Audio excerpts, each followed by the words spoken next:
Okay, we're back. Part two. So, you got your listings together. So, we're going to go back to my listings. When they say accepted, not pending, you're good to go. If it says not accepted, see what they tell you. If you don't understand, you can always hit me up. And I'm really good at helping people. Alright, so now we're going to talk about recorded listings. So you go back into my account, my listings, and up at the top where it says create a live listing and create a recorded listing. Now we're going to do recorded listing. Same process for the live listing, except at the end it's going to call you. And then that's when you have to record your listing. So if you're new to this kind of thing, you're going to be like, oh my gosh, what the hell do I say? I recommend thinking of a story, made up, real, whatever, kind of writing it down or jotting some points before it calls you so you know what to say. So let's go over some examples of like making your recorded listing. Let's say I chose fetish and I chose femdom. Femdom category can go multiple ways. You can base it around a cuck. You can base it around like ass worshiping stuff, like a guy that just wants to worship you, like a little pathetic guy. You could base it around like comedian instructions. You can base it around a lot of things. So if I was doing that, I find it easier for me to tell a story than actually act something out on a recorded listing. So I'll sit here, I'll be like, what kind of story can I tell about a cuck?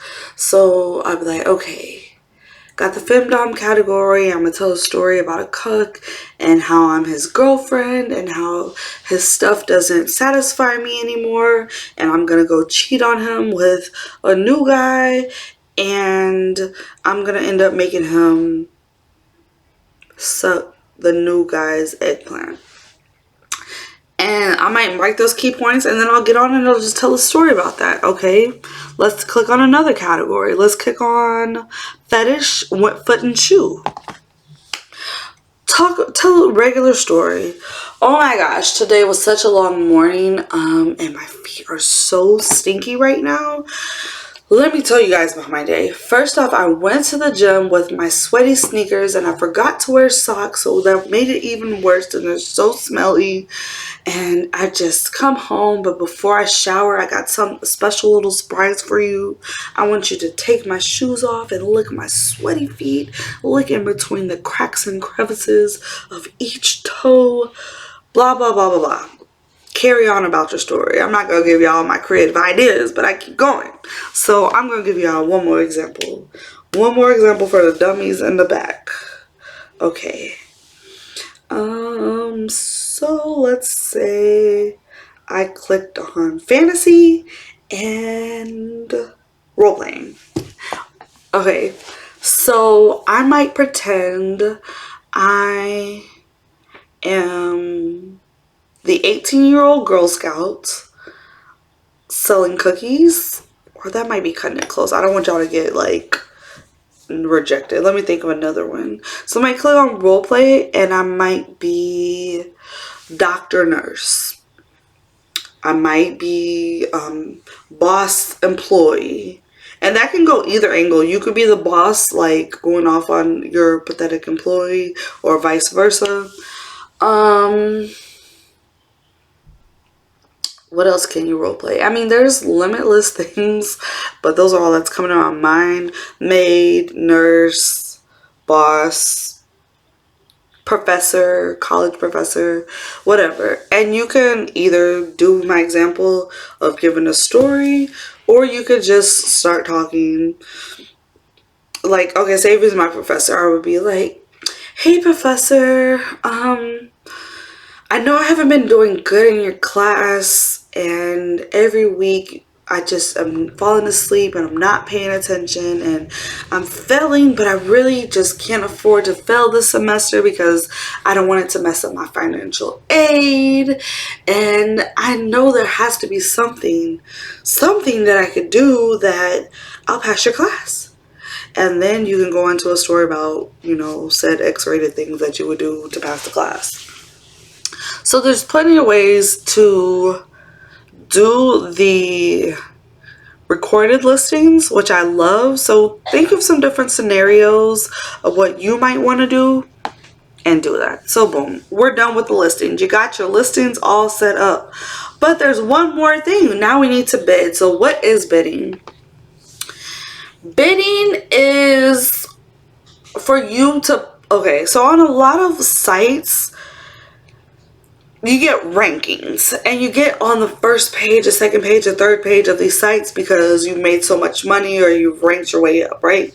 On Niteflirt, it's not like that. You could be the best or the worst and still be on the first page. It's all about bidding. I never bid more than $1 per thing, but let's get into it.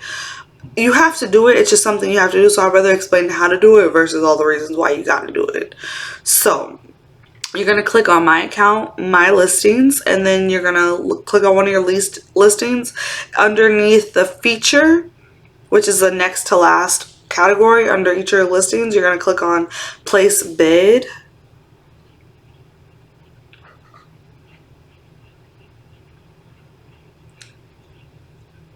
Hold on. I had to delete one of my bids so I could redo it.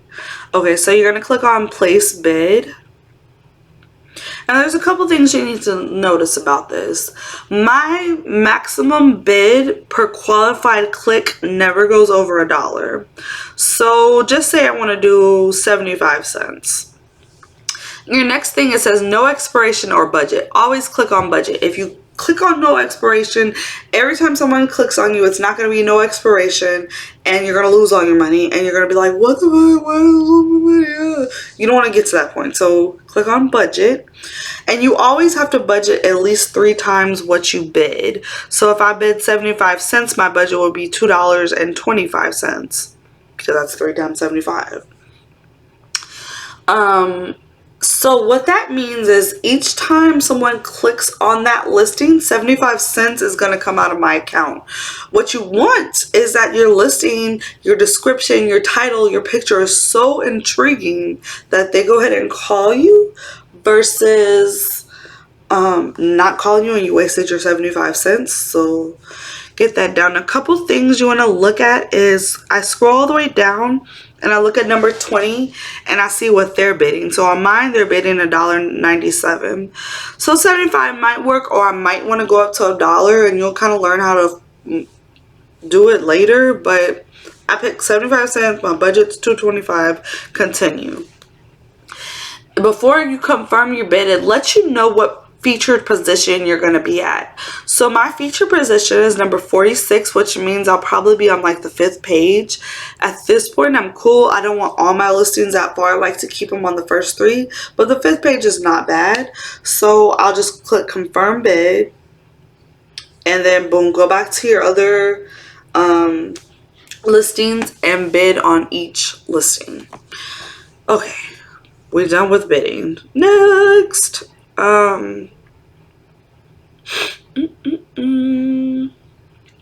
Okay, so at this point you are possibly ready to get started with work. So if you're the type of person that plans on selling pictures, which actually, let me go over all the features right now. You can sell your pictures, you can sell your videos, you can sell your tip menu, you can make money through them calling you, you can make money through pre-recorded stuff. I mean, that's 5 different options right there. So if you can't make money off something, come on, what's going on? I say if you want to really make some money, I would utilize most of the features. So say you want to sell pictures and videos, but you're not comfortable with like getting all the way nude and stuff, which is fine. Do feet stuff, do armpit stuff, do farting videos, do nail clipping videos, do vacuuming videos, do yawning videos, do ignoring videos where you're sitting there on the screen just for like 5 minutes watching your phone and ignoring, or watching TV and ignoring whatever's going on and whatever camera's recording you. Like, there's so many creative, do eating. They love to see you eat. There's so many things, so it doesn't have to be sexual, so don't think that in your head, but you definitely